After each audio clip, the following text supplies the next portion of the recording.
जिंदगी का दूसरा नाम ही मुसीबत है। सबके जीवन में मुसीबतें आती है। कोई इन मुसीबतों से हार मान लेता है तो कोई डटकर इन मुसीबतों का सामना करता है।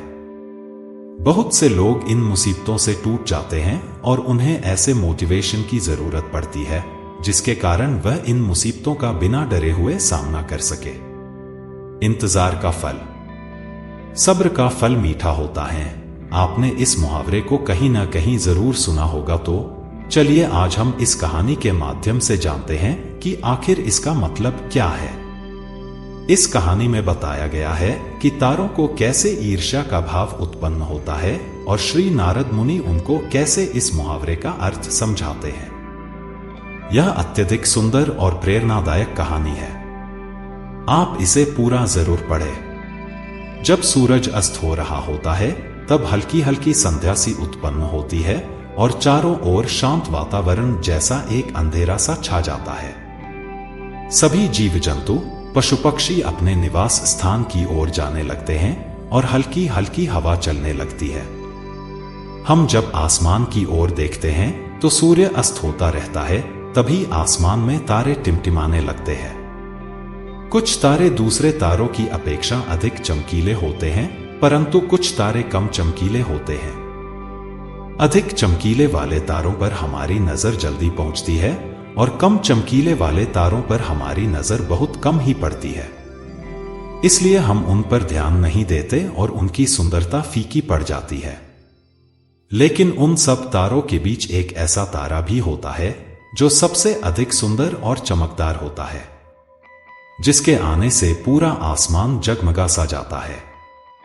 वह इतना सुंदर और चमकदार होता है कि उसके जगमगाते ही लोगों के चेहरे पर खुशी की लहर आ जाती है। उसे हम स्वाति नक्षत्र के नाम से जानते हैं। अत्यधिक सुंदर और चमकदार होने की वजह से बाकी के नक्षत्र स्वाति नक्षत्र से ईर्ष्या करते हैं और अपनी इस ईर्ष्या की कथा श्री नारद मुनि को बताते हैं।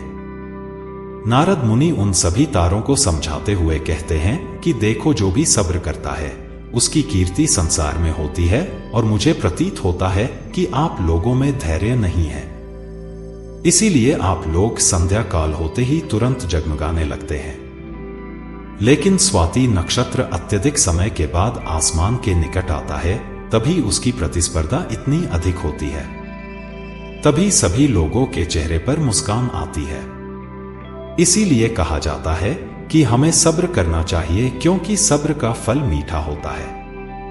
यदि तुम आसमान में देर से टिमटिमाओगे तो तुम्हारा अलग ही महत्व होगा और तुम्हें लोग अलग नाम से जानेंगे। नारद मुनि द्वारा कही की बातें सभी तारों के समझ में आ गई। सब्र का फल मीठा होता है, यह बात हम सब कोई जानते हैं और इसे हम सभी लोगों ने महसूस भी किया है।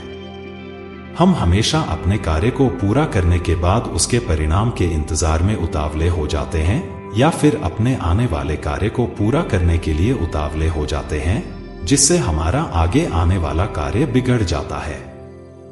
परंतु मुझे ऐसा नहीं करना चाहिए। मुझे सब्र करना चाहिए उस परिणाम का या उस आने वाले कार्य का, जिससे मैं उस कार्य को अच्छे से समाप्त करूं और उसका परिणाम भी अच्छा हो। हम जानते हैं, जल्दी में लगाया हुआ निशाना हमेशा अपने गोल से बाहर ही जाता है। हमें धैर्य पूर्वक उस निशाने को भेजना चाहिए, तभी हमें जीवन में सफलता मिलेगी। हमें किसी भी कार्य को धैर्य पूर्वक करना चाहिए, तभी सफलता के दरवाजे खुलते हैं। धैर्य ही एक ऐसा शस्त्र है जो विकट परिस्थितियों आने पर भी मनुष्य के मस्तिष्क का संतुलन बनाए रखता है और उसके आगे आने वाली चुनौतियों से निपटने के लिए नए मार्ग को दिखाता है। बड़े बड़े महात्माओं और महापुरुषों के द्वारा भी बताया गया है कि हमें भी किसी कार्य में सफलता प्राप्त करनी है तो उसे चिंता मुक्त होकर एकदम शांति पूर्वक करना चाहिए और सब्र रखना चाहिए। सफलता जरूर मिलेगी।